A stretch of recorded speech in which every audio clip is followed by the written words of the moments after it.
இந்த பொண்ணு காலேஜ் படிக்கிறாங்க. காலேஜ் படிக்கும்போது அந்த வருஷத்தோட லாஸ்ட்டு 4 நாள் ஒரு ஃபங்க்ஷன் நடக்குது. அந்த ஃபங்க்ஷனுக்கு இவ சாரி கட்டிக்கிட்டு போகலாம் அப்படின்னு சொல்லிட்டு ஒரு நார்மல் அவங்க வீட்டில் இருக்கிற மாதிரி எப்போ எல்லோரும் கட்டுவாங்களே அந்த மாதிரி கட்டிக்கிட்டு போயிருக்கா.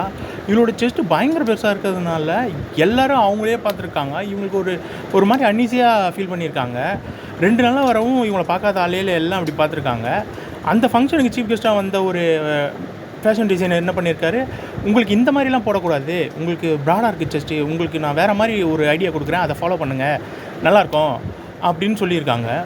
ஓகே, அதே மாதிரி 2 நாளில் அவருக்கு ஏற்ற மாதிரி அளவில் சூப்பராக செஞ்சு கொடுத்துருக்காரு ஒரு ட்ரெஸ்ஸு.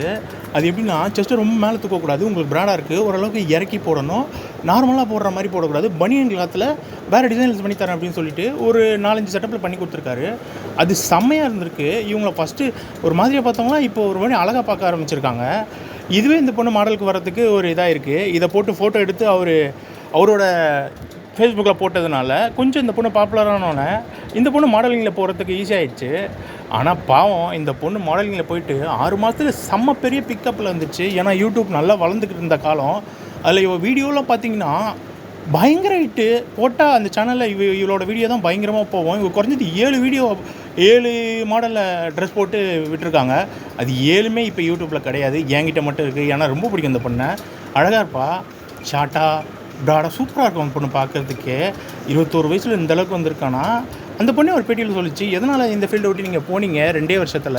இந்த பொண்ணு கொஞ்சம் ஃபேமஸ் ஆனோடனே நல்லா சம்பாதிக்க ஆரம்பிச்சிச்சு. அதே சொல்லுது, 2 வருஷத்தில் நான் நல்லா சம்பாரித்தேன், கிளைண்ட்டை பண்ண முடியாத அளவுக்கு அவ்வளோ புக்கிங்ஸ் இருந்துச்சு அப்படின்னு சொல்லிச்சு.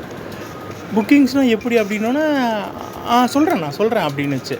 புரியலையா, அவனை மேட்ருக்கு தான் இதை பார்த்தோன்னே எல்லாருக்கும் வந்துட்டு இருக்கோம், போட்டு தரமாக செஞ்சுக்கிறானுங்க போல இருக்கு. அதுக்கே ஒரு மாதிரி அழுத்து போயிட்டு முடியாதுடா, இதுக்கப்புறம் இது ஏதோ தப்பாக தெரியுது அப்படின்ட்டு ஓடிட்டுக்கிறா இந்த ஃபீல்டை விட்டு. அப்புறம் அந்த சேனல்லேருந்து அது வீடியோ எல்லாத்தையும் டெலிட் பண்ணிவிட்டு எங்கே இருக்கிறாங்கன்னே தெரியல, எல்லா ஐடியெல்லாம் க்ளோஸ்.